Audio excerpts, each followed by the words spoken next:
Hi guys, I'm going to walk you through what we are going to do today. So we're going to start by using or going over an acronym that we use in Global 9H often in order to categorize information about the civilizations we learn. It's called Persia. Persia stands for political, economic, religion, sorry, political, economic, religion, social, interaction with the environment, and arts and STEM. So, when we are learning about a civilization, oftentimes we like to categorize information that we've learned about that civilization into these categories to learn about the different aspects of the civilization and how they interact with each other and how they interact with other civilizations. So, in class, you're going to get this yellow sheet of paper which has those categories, those six categories on it. And then it has questions that we ask ourselves about those categories. For example, when we're talking about political and we're investigating a civilization, things we're going to ask ourselves are who is in control? How do they stay in control? Who makes decisions in society? Um, what does the bureaucracy actually run on a daily day-to-day basis?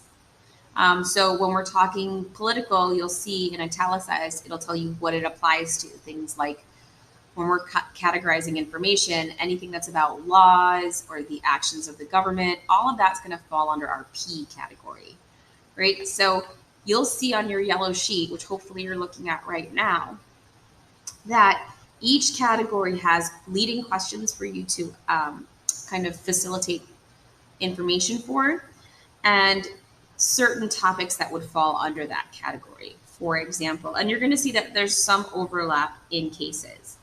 Um, Interaction with the environment, you're going to have how people deal with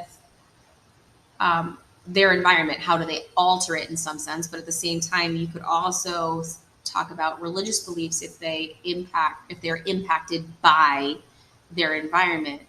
And so that, if a religious belief is impacted by, let's say, a river, that would also, you would maybe categorize some of that information under interaction with the environment. And also you could categorize that information as religion.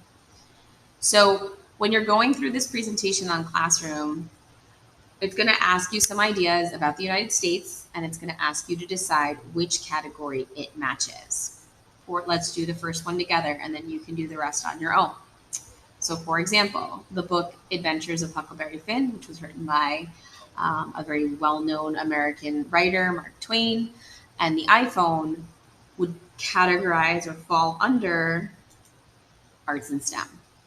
Okay, so we're going to go through the whole presentation and practice. I'm actually going to X out of that for a second and then bring you down here. Oop. So what I'm going to ask you to do is I'm going to ask you to take out your summer assignment. You are going to look at your notes on Mesopotamia and Egypt specifically, and we're going to utilize our new Persia categories to interact with our notes. So what you're going to do is you're going to look through your notes on Mesopotamia, those 10 vocab words, and then next to each vocab word, you're going to write P, E, R, S, I, or A, or maybe you might put more than one. Sometimes those vocabulary words might fit in more than one Persia category. You're going to identify which Persia categories match those vocab terms. Okay.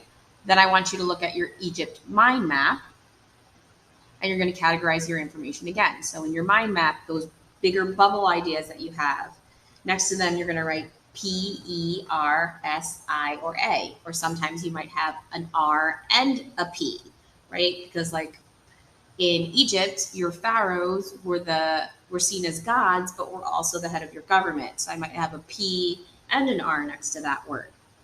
Okay, so I want you to do that with your notes. Work with Mesopotamia first, then try it with Egypt, and then compare with your C partners or partner and see if you guys came up with the same categorizing of Persia categories.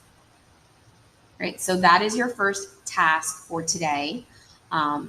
If you have questions, although I am not in school today, you could always ask Ms. Mahalski, or you may ask me on Monday.